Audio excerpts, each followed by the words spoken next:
नमस्कार मोहम्मद अल्तमश। आज हम बात करने वाले हैं एक बहुत ही खूबसूरत कहानी के बारे में, ईश्वर को पत्र। ये कहानी है एक सीधे साधे किसान की, जिसका भगवान पर इतना गहरा भरोसा था कि वो उन्हें सच में पत्र लिख देता है। क्या आपने कभी सोचा है कि अगर आप भगवान को पत्र लिख सकते तो क्या लिखते? ये कहानी शुरू होती है एक छोटे से गांव में, जहां रहता था लेंचो नाम का एक किसान। लेंचो एक बहुत ही मेहनती आदमी था, लेकिन उसकी सबसे बड़ी खासियत थी उसका अटूट विश्वास। वो हर काम में भगवान का हाथ देखता था। बारिश में, धूप में, फसल में। उसके लिए भगवान कोई दूर बैठा देवता नहीं था, बल्कि एक करीबी दोस्त की तरह था जो हमेशा उसकी मदद करता रहता था। एक दिन लेंचो अपने खेत में काम कर रहा था। उसकी मक्के की फसल बिल्कुल तैयार थी, बस कटाई का समय आने वाला था। अचानक आसमान में बादल छाने लगे। पहले तो लेंचो खुश हुआ, अरे वाह, भगवान की कृपा से बारिश आ रही है। लेकिन जो हुआ वो बारिश नहीं था, बल्कि भयानक ओलावृष्टि थी।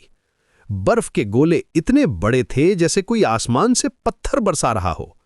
सिर्फ 1 घंटे में लेंचो की पूरी मेहनत बर्बाद हो गई। जो फसल कल तक लहलहा रही थी, वो आज जमीन पर बिखरी पड़ी थी।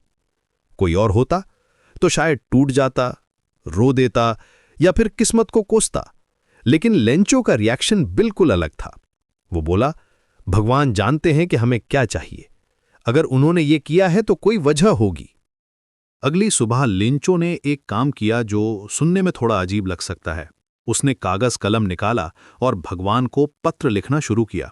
उसने लिखा, हे भगवान, कल रात की ओलावृष्टि से मेरी पूरी फसल बर्बाद हो गई है। अब मेरे पास अपने परिवार को खिलाने के लिए कुछ नहीं है। मुझे 100 पैसों की जरूरत है ताकि मैं दोबारा बीज खरीद सकूं और अगली फसल तक अपने बच्चों का पेट भर सकूं। कृपया मेरी मदद करें। पत्र लिखने के बाद लेंचो सीधा पोस्ट ऑफिस गया। उसने लिफाफे पर लिखा, भगवान के नाम, और पोस्ट मास्टर को दे दिया। अब सोचिए, अगर आपके पास कोई ऐसा पत्र आए तो आप क्या करते? शायद हंसते या फिर उस आदमी को पागल समझते। लेकिन पोस्ट मास्टर एक समझदार आदमी था।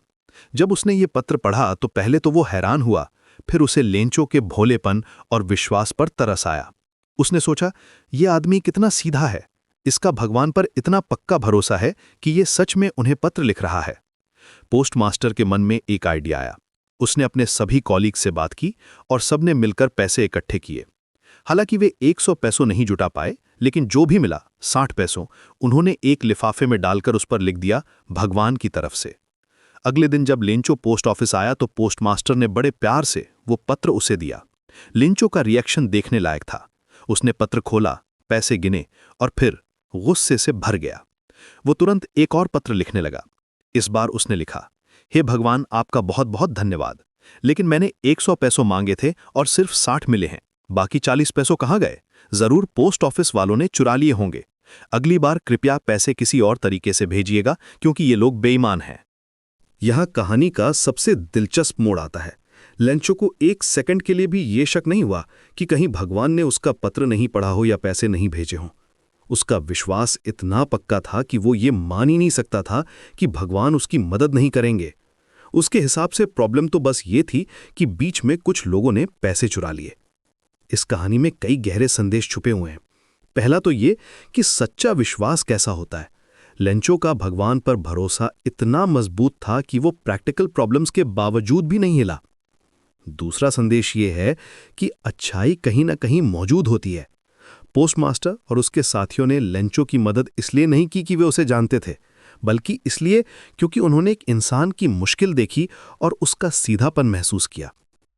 तीसरा संदेश थोड़ा आयरॉनिक है। कभी कभी हमारा अंधविश्वास हमें सच्चाई देखने से रोक देता है। लेंचो को यह समझ ही नहीं आया कि असल में उसकी मदद इंसानों ने की थी, भगवान ने नहीं। या फिर हम ये भी कह सकते हैं कि भगवान ने उन इंसानों के जरिए उसकी मदद की थी।